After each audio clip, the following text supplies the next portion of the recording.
Good morning, everybody.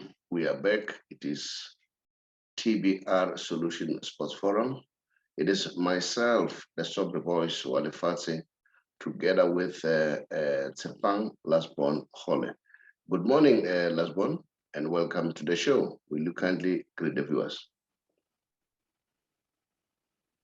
Yes, sir. Good morning, Mr. Lala, and to the viewers out there. Thanks for having me this morning. There's quite a lot happening in football.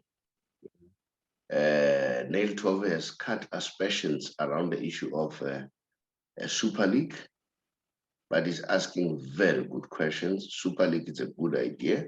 If you look at it, it's a very brilliant idea, but he's asking pertinent question. What's going to happen to the Confederation Cup? Is it not too much for the players? We know that the Super League is coming with a lot of incentive because they are saying they will give each federation, all 54 federations, 1 million US dollars, all right, for soccer development in their youth soccer development, which is quite good. But, the question has been asked, will it work? And who are the teams that are going to be there? There are a number of teams that can qualify.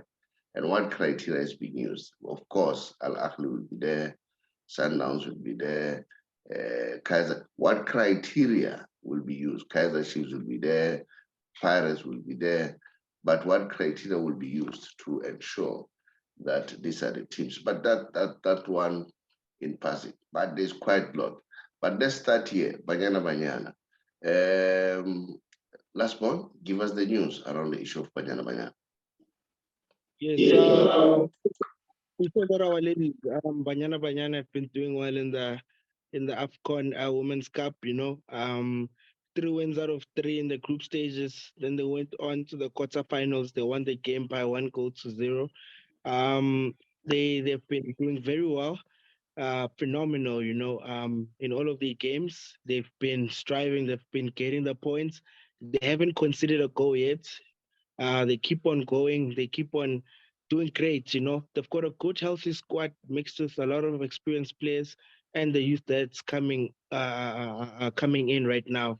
They've got a very even talented young lady there by the name of Sipo Niswe, the number 12, has been doing very well.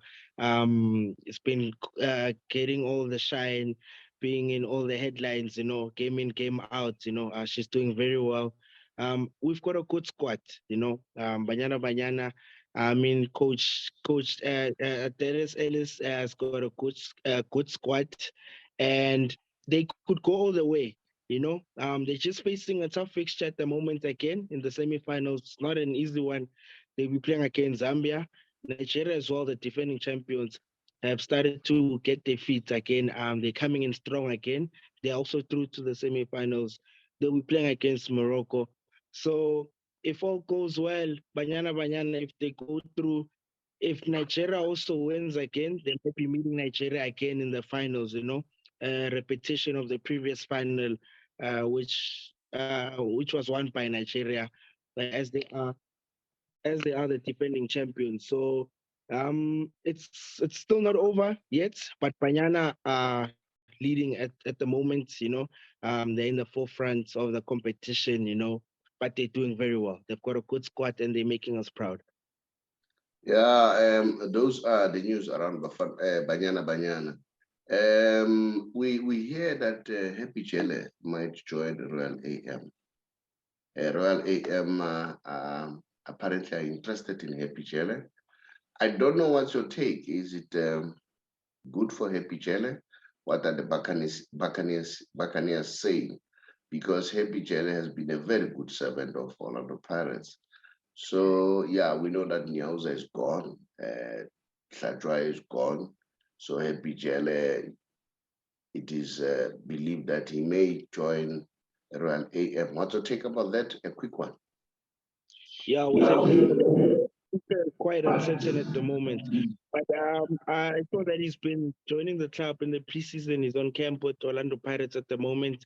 I also heard rumors, it's alleged that they offered him a 1 year extension contract, and then from when his contract expires next season, he'll be offered a player a player coach role in the team. So I'm not sure how's that working out. If now we also hear that he might be not being chosen as one of the regulars for next season. So I think he's trying to view his options elsewhere. So there's a lot that's going on in his situation. We're also just uncertain now at the moment. But the new coach apparently was the one that said he should be offered a new contract. He should stay in the club. So I don't know now.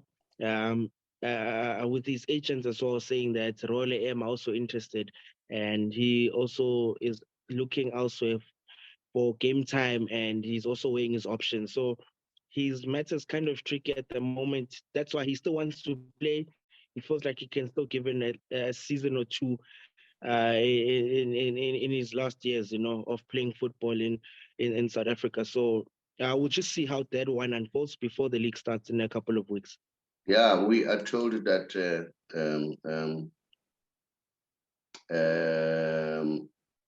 Mdise says Kaiser Chiefs has done a very good signing for the upcoming season.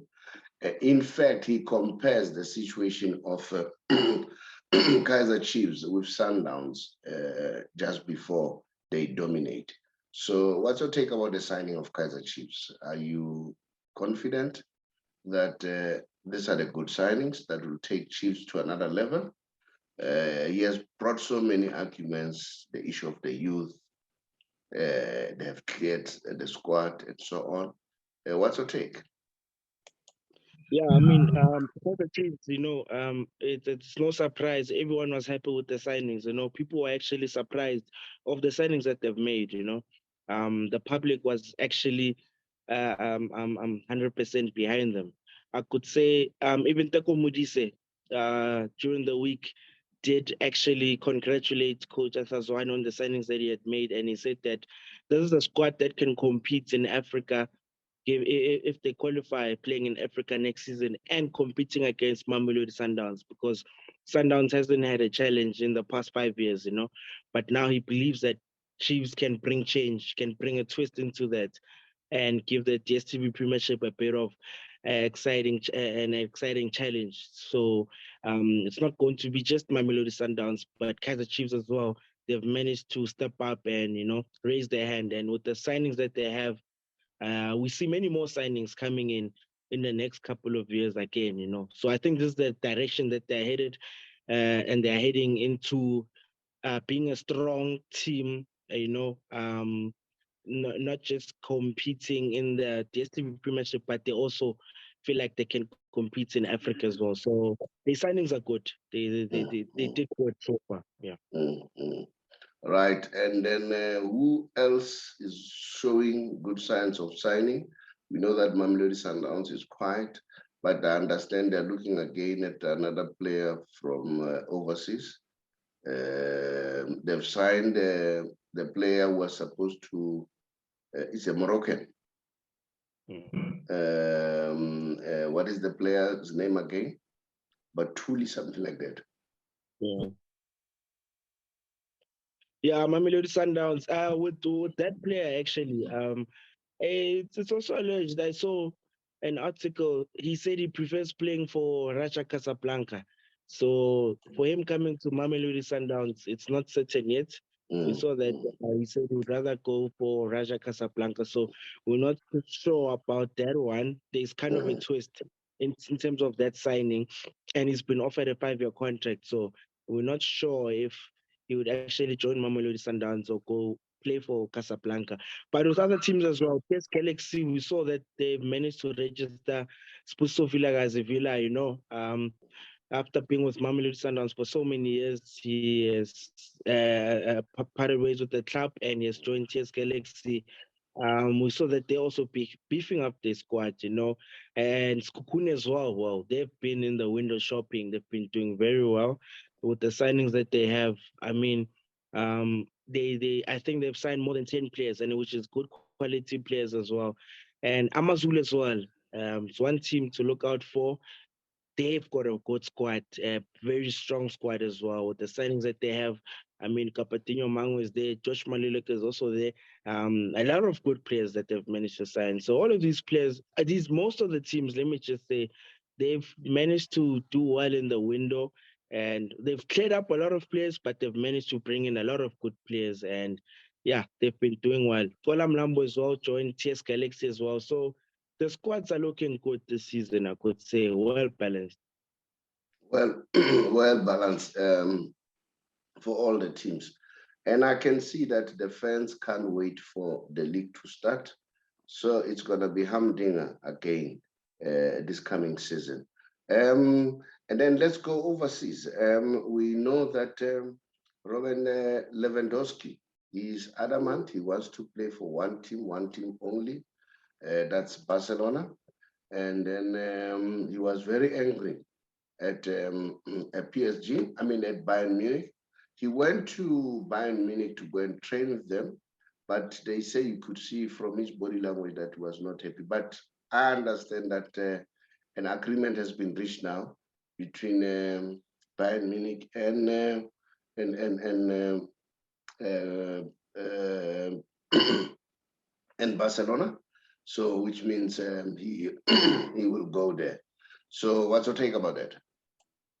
Yeah, the player was frustrated for the past couple of weeks. Bayern Munich, especially the president, kept on saying that he's not for sale. No team will ever touch Lewandowski, but it seems like Barcelona this week have reached an agreement. They've come forward with their final bid, and Bayern Munich have finally accepted that. So it's good, and that Lewandowski always said that his heart is to play for Barcelona. That's the only team that he wants to go to right now, which is finally happening. So yeah, Barcelona managed to get him, and soon he will be unveiled as a Barcelona player. And Rafinha is already being introduced. Rafinha is there. He's at Barcelona now. And then Barcelona have done very well as far as the signings are concerned. I think this guy is doing well. Laporta and Elameni, which is the director of coaching, they are doing an exceptionally good job. Remember, when they got the team was on the verge of bankruptcy, and then they've turned things around.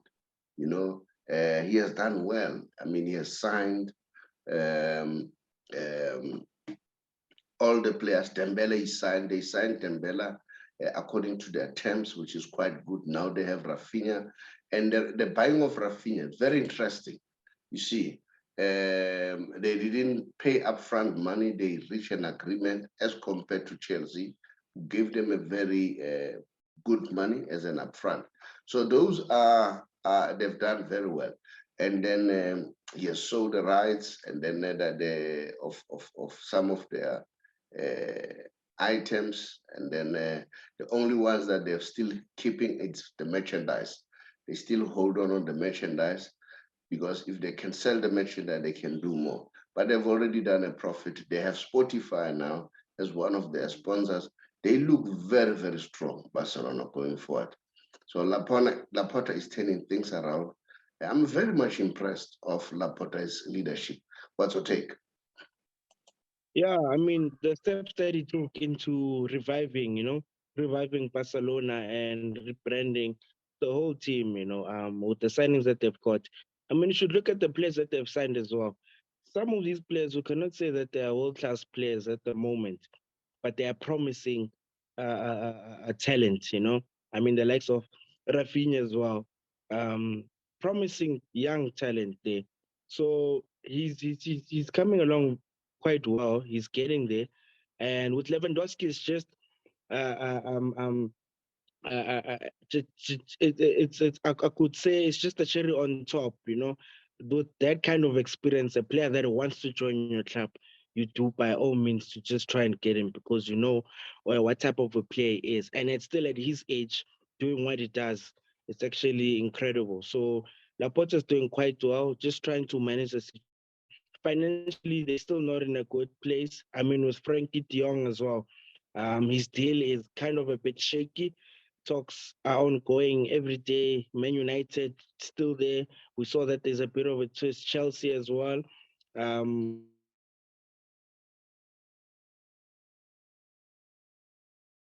All right, I see that you got cut. The other good news is Man United, apparently they'll be signing Lisandro Martinez today. So those are good news for the Man United fans, which is quite good. And then, yeah, we see that no one is interested in signing Cristiano Ronaldo. Apparently, his manager or player manager offered PSG Cristiano Ronaldo, but PSG said no, let it pass. We don't think that will suit. But it looks like no team is interested in Cristiano Ronaldo. What's your take about this? How is this going to unfold? Yeah, I think it's up to him to decide if he still wants to play for Man United or not. His situation is kind of difficult at the moment. Yes, there are clubs that are tempted on signing him. They want him. They still know what a quality of a player he is. But now, with what's happening, I think teams don't want to commit and go all out, because of that decision that he has taken. I mean, he still hasn't even reported for preseason at the moment. He's still quiet. But apparently, it's alleged that Eric Ten Hag had a conversation with him, saying that Cristiano is not involved in any of these allegations that the media is saying about him, that he wants to leave the club. He still said he still wants to play for the club. So that's what the coach is saying. But we are hearing other stories and regarding his agent saying that he's been talking with other clubs. So we don't know. It's his situation is kind of tricky at the moment. I'm just worried because even the league is about to start in a couple of weeks as well. Yeah, we are told that Arsenal are about to sign Alexander Zinchenko from Man City, which is quite good for Arsenal. He's a very good player. He has not been playing at Man City. And then, Man City has quality players. And then, yeah, it looks like it's going to be a humdinger this season. And we know that Briel Mbolo, Briel Mbolo, has now Yes, yes. signed with AC Monaco, all right, on a permanent deal from Borussia Gladbach. So, yeah, those are the news that are coming out from overseas. Do you want to say something again? Yeah, also yesterday, Christian Eriksen has finally agreed to join Manchester United. He'll soon be unveiled as a Man United player, probably in the next couple of hours or a day or two. Very exciting news. He has finally decided to join the Reds. And so, yeah, Manchester United seems like they've been busy as well in the past week in their window, and they're getting the players that they want, which is good. They are starting to beef up their squad, and you're looking forward to seeing them also in the beginning of the season. Yeah, we understand that Kolibali has just sent a farewell message to the Napoli fans. He is on the verge of signing with Chelsea, which is quite good for Chelsea. Chelsea are also beefing up their squad. And then Atletico Madrid are closing on Naul Molina, a deal. Personal terms have been reached and then now fully agreed. So, yeah, we'll see what's going to happen. Riyad Mahrez has extended his deal with Man City until 2025. So those are the good news. It seems as if I think we see that Man City, they're also beefing up. They've lost some players like Rams, Sterling, and so on. And then we know that Bakayo Saka is ready to extend his contract. And then Arsenal are prioritizing that one. What's your take about that one quickly? Yeah, I mean, Saka is the future. He's the face of Arsenal at the moment. I mean, that's talent right there. For him to extend, he's still young, so I feel like he should give himself probably 3, 4 more years with the club. Just create a bigger and bigger name for himself, and so that he can also increase his value. I think it's all about value at the moment. He's still young, so let him stay and grow and get matured. Let him stay with the club, and then after that, we could probably see him wearing a different shirt. But for him to stay and grow at Arsenal is a very good and smart move, not just for him but the club as well. So the club to hold on to him just a bit, you know. Will Man United finally secure the signing of Frankie De Jong? What's your take? We hear that Frank is not keen to go to Man United. In fact, we get some twist in the whole thing. He says he'd rather go to PSG or Chelsea, not Man United. And then at the same time, he doesn't want to leave Barcelona. But at the same time, he makes things difficult because he doesn't want to reduce his salary. And then I don't know how is this going to pan out, you know? And I don't know what's your take. What's your take about this? Yeah, I mean Frankie De Jong situation. The only advantage about it is Eric Ten Hag had worked with him before at Ajax, and they kind of have an understanding. So for him, yes, looking at Chelsea are interested, PSG are interested as well, but it's more of where he will be comfortable at. So I think Man United are still the favorites because they are the ones that have put in an official bid at the moment. So the other teams yes, are interested, but there's no bid yet. So if things go south with Barcelona, I think Man United will be the first team that will actually get Frankie De Jong because they've been chasing him for a while. But the player says he doesn't want to play for Man United. He says that is his position. He doesn't want to play for Man United.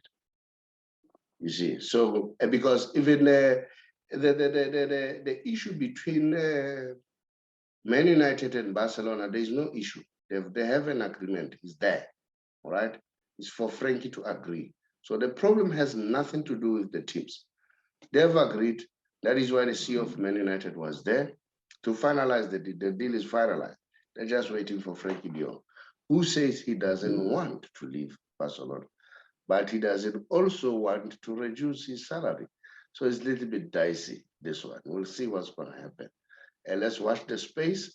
And then we heard Laporta said, no, it's not true that we want to sell Frankie De Jong. And then whether he will go with us to USA, it will be decided by Xavi. That's what he said. We'll see what's going to happen. So those are the news. One, last one, before we leave, no Messi special today. They played PSG with a team in France, and then they won 2-0. Messi won a penalty. And then after that, guess what? He gave it to Ramos to score it. And Ramos scored it. And it caused a stir in the social media. People were saying, how? Can you imagine? These guys were arch rivals. They were enemies. And then all of a sudden, Messi decided to give him a penalty. And people are saying, Ramos played with Ronaldo for 9 years, but we don't remember Ronaldo giving him a penalty. So what's your take about that before we leave? Yeah, I remember when Ramos and Messi signed last season for PSG. Ramos was the one that was actually, I could say, hyping up the jersey numbers on social media, you know, saying that, look who's here. I remember when he said that, look who's here. He had put his jersey number and Messi's number right in front of his, taking a picture and just saying, look who's here. So, I mean, with him, it's all about being professional. It's all about being part of the game. You know, it's part of the game. By the arch rivals before, but now they are together. You know, I mean, it's just part of the game. Now they're playing in the same team, but I think they've got a good understanding. You know, it was just different times back then, but now they're in the same team. So yeah, it's just being professional, and they're good colleagues. You know, I mean, Sergio Ramos is a professional player, he's a top class player even, and apparently he's a good person as well. You know, just when he's on the field, he's a different person. But I think he's got a good understanding with Messi. What's your take about the fact that Messi continues with this thing of giving his teammates penalties to kick? instead of him giving the penalty. We see this thing going over and over. Yeah, but we'll talk about that at some point. And the other thing is, we saw on social media Mbappe ignoring Neymar at a training and focusing on Messi instead of Neymar. We don't know how's this going to unfold. But that was the show for today. And then good luck and thank you very much. I see our subscription is growing. Thank you very much. And then continue to subscribe and please invite more people. Last one, bid the viewers farewell. Yeah, thank you very much. That was a beautiful show, Mr. Shabalala, and thank you to the viewers out there. And yeah, looking forward and seeing what will unfold in the next couple of days and weeks in terms of transfers, especially locally. And especially the Bongani Zungu situation, we're still looking closely into that, and we hope to see him in a different shirt, I guess, come beginning of the season. So yeah, thank you very much. Thank you very much. Hi, everybody. My name is the Sobre Boys Walifatsi from the Big R or TBR Solution. One of the companies owned by TBR Solution is the Big R Financial Services, an authorized financial service provider. I'm sure you have noticed that the past few months or so, we've seen a lot of deaths, and those deaths are attributed to mental illness. Mental illness can be caused by anything, can be caused by stress, depression, and stress and depression can be caused by a number of things: lack of finances, or financial problem, or social problem, or marital problem. So they cause all those problems. We in the financial sector, we see it almost now and again because we work with various organizations like GPF, Independent Fund Organization. But while I'm still there, let me stress, we don't have a formal relationship with GPF, but we work with them because most of our people are from there.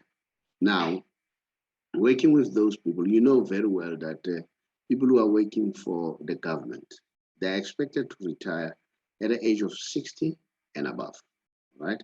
If you retire earlier than that, then you are being penalized by GPF. And sometimes people say, no, I need money. So what do? They resign. They say, no, let the money go to my bank account.